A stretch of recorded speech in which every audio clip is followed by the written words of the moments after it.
are 3 cadres of suffering. Let me call it for you quickly. The first cadre of suffering is the afflictions and the battle you receive from your brethren.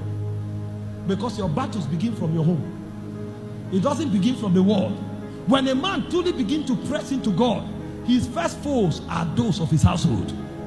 The people you pray with, the people you fasted with, the people you did evangelism with, they will stand up and begin to deform, defile, defame, and assassinate your character.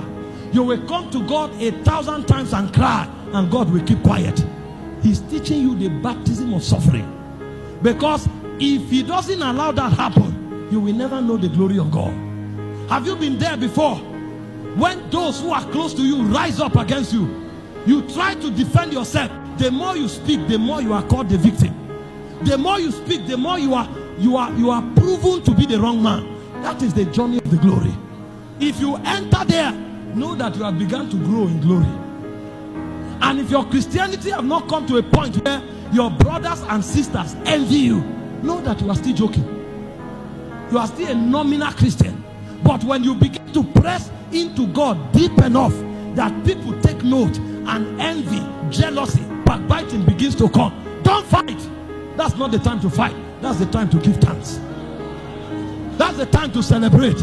The proof is that you are beginning to drink of the baptism of suffering. Most of the ministers of God here, they know what I'm saying. When you were a nobody, when you were sleeping, when you were lying, when you were smoking, when you were fornicating, everybody loved you. But the day you stood your ground and said no compromise, I don't just want to speak in tongues. I know people are speaking in tongues in capital letters are fornicating. I know people are speaking in tongues in capital letters and lying. I will be the only man standing like Noah. The Bible said concerning Noah that because of him his generation was told. If it's one man that is righteous, I will be the man. And you begin to live it suddenly. Pastors gang up against you. And you start hearing stories about you in town. And you go to God and pray, and God is quiet.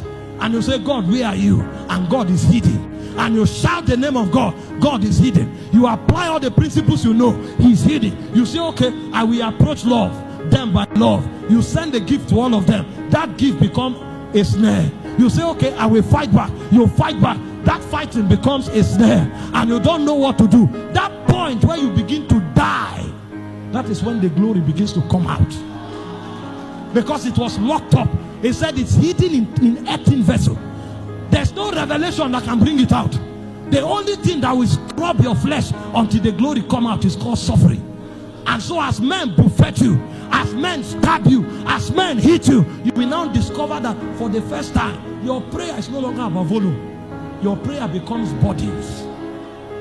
And as you are praying from bodies, something is breaking out of your spirit.